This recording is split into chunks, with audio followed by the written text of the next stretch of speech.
Hello and you're very welcome to this video in our series in Unit 4 for Leaving Certificate Business.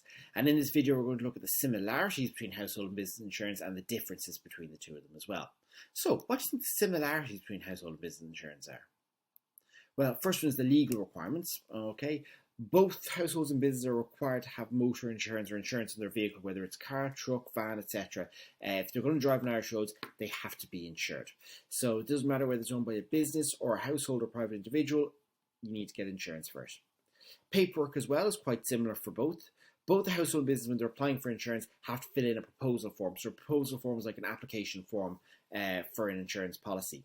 Likewise, if you're making a claim for insurance, you have to both fill in a claim form for it as well. Next up we have is risk management. So basically both house and business are going to try and reduce the risk of something bad happening, because nobody wants something bad to happen and they have to claim for insurance, because it's not pleasant to you, it's annoying. So both of them are going to try and engage in risk management to reduce the possible risks, which will also reduce their insurance premium as well. Next up we have is record keeping. So there's two sides to this. Both houses and businesses basically have to make sure that their policy is kept up to date, and that if there's any changes in the information that would affect their policy, that they let their insurance company know that. They also need to keep the copies of their insurance policy documents as well. Now that we've looked at the similarities, what do you think the differences between household and business insurance are? Well, one of the differences is the level of risk. Which do you think would be a higher risk? Would be businesses. Usually businesses have a much greater risks than households, because they have a lot more things to be dealing with, to be honest with you. So for example, the protecting against employee theft, which is protected by Fidelity Guarantee Insurance, or someone getting injured on their premises, for example, covered by public liability insurance.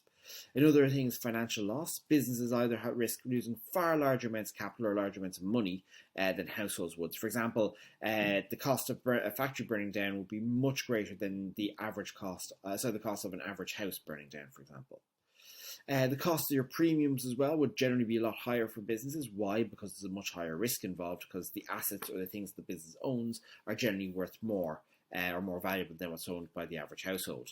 And the risk of, something happening in a business would be higher. But then again, the payout for business insurance would therefore be higher as well, because the value of the stuff is higher.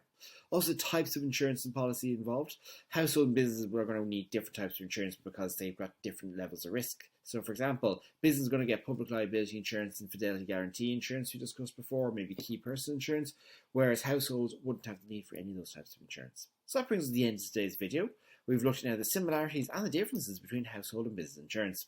If you enjoyed the video, please give it a like. If you have any questions, ask in the comments. And of course, please subscribe to the video. Thanks very much for watching. Bye now.